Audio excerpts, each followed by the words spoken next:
Hi guys, welcome back to Steep Fridays. Today we are with Harry and we are reviewing his CBR650R 2019 model. Also big thank you to the Old Boys Motorcycle Cafe and Workshop, which we are in. It's a big old man cave full of custom builds and super good coffee. So follow them on Facebook, we'll leave a link in the description. But anyway, over to Harry. Thanks guys. So this is my Honda CBR650R. I've owned it since August.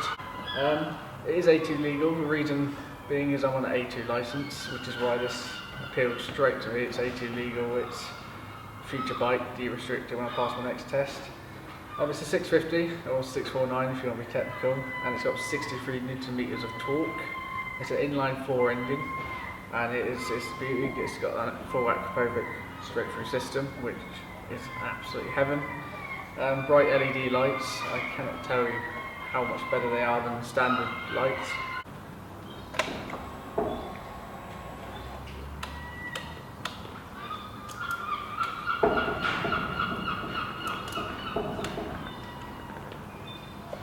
It's got shower forks, which are absolutely amazing for such a bike of such a small engine, if you think of the bigger bikes out there. Overall it's brilliant, it's comfy, it's 6 gears. The top speed, I've done it on a private road, is about 125 with restrictions. Without, I've been told about 140, so there's not much in it, just a bit slower to get there. It's restricted by the trumpets and the air filter going through to out of the exhaust. Again, it's a cheap job from Honda to fix it in 2 years when I do my A1 license. As you see, seat cow, I don't like taking people on the back, so that is also a very, very beautiful thing to have. It spreads a lot of weight, which is, yeah, I just love it for that reason. So you've got a OCD dash, which I think is absolutely brilliant. It's got everything you need on there, the time, the fuel, the revs, and it's even got the gear indicator so you know which gear you're in. I think it's absolutely amazing for what it is. It's just a comfy bike, you sit there and it's brilliant to sit, it's comfy position, even long distance for me. I do a lot of miles and I don't have any issues. I am 19, I'm young, I can get away with it. If you're looking for something comfy, I'd highly recommend this bike. 15 litres fuel as well, which is again a lot more than the 125. 130 miles to a tank, about 15 quid. If you ride it properly, maybe 150. Again, it's a bike, it's not expensive to run. And yeah, overall I love it. It's got clutch assist, which has saved me a lot. If you're letting the clutch out too fast, it will kick in, it won't just fling. And again, adjustable front brake as well, change it to how you like it. It's got a R&G tail tidy, which came with the bike as well, so that's just a bit neater than all one, which drops all the way to the back wheel. LED indicators, hazard lights. What I love about this is the flash. You press down on the button, it's not a trigger. That's traction control, which is the trigger, which is great fun to take off as well. There are a few bad points. The vibrations are horrendous on the foot pegs. You hit about 90 miles an hour and your legs go numb within about half an hour. Again, Honda, they do charge a small fortune to de-restrict the bike. It's about 180 quid. It's quite steep considering how much you think it is to do a clutch assist one. The rest of it is just the tyres. Stock tyres are horrendous, so I changed those immediately and now it's better. Really, there's not much wrong with it.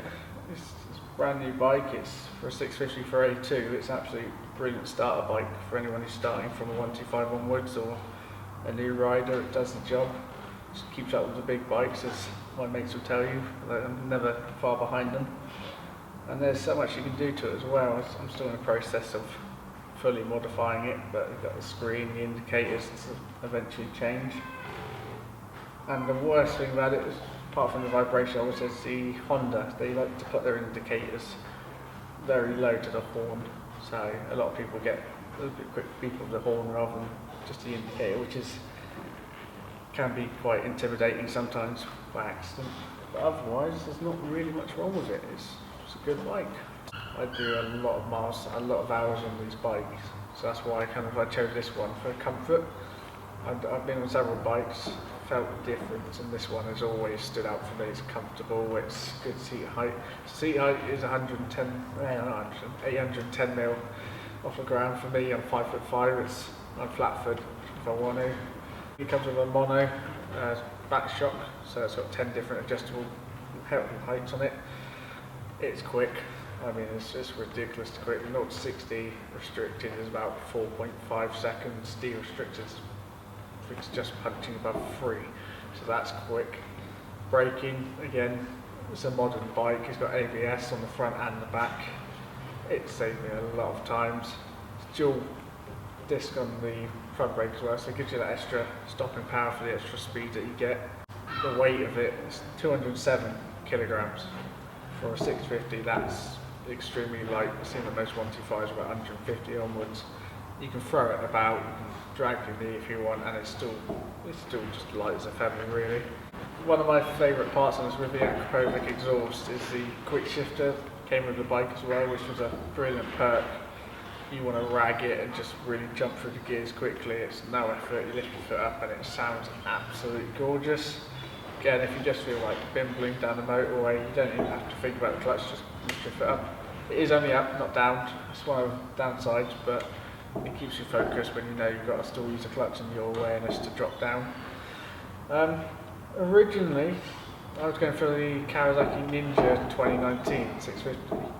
Sat in one, very nearly put a deposit down in one, and then I went to Honda and sat in one of these, and this is more sports-like and this is more suited to the way I want to ride and what I'm used to, really. So that was the price difference. It is steeper.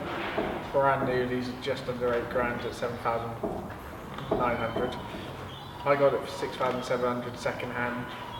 With 500 miles on the clock, absolutely brand new. So it was a steal. I had it several months before I'd even passed my test. It was one of those that you got to get it when you get it, otherwise you ain't going to find better, sort of thing. I have adapted it. I put the screen on. Honda wanted quite a bit of money for a screen. Jump on eBay if you know what you're doing. Only if you know what you're doing. Fit your own screen. I did, 17 quid. One thing I like about this is when you turn traction control off, your bike likes to shift the power. You can lift the front wheel off. Because these are A2, these aren't designed for experienced riders as such. They know when they ride, so they have to ride along. When you go about 45 degrees off the ground, it will kill the engine briefly, so you lose the power, come back down. It's a brilliant safety aspect. It stops you destroying your forks, and if you want to have a bit of fun, you go for a bigger bike, a Bandit or something. And yes, it's got storage, the back seat, it's got a bit of storage. I can get my wallet, power bank, a couple of tools. It also fits the things for the quick shift and trickle charger under there, which is quite useful as well if it's going to be laid up for a while. It's got plenty of storage that I need. And yeah, so it is a brilliant bike. I'd highly recommend it. Anyone who's on A2 license, if you've got the money, go for it. You can de-restrict it when you pass your test. You'll keep up with the other bikes, and it is an absolute joy to ride. Pillion wise, as long as you sort of make sure you've got enough air in the tyres. Again, handles like a dream. Especially if you've got an experienced pillion rider, you can both have good fun and still keep up with others and just have a nice blast. Yeah, I highly recommend it. It's a brilliant bike.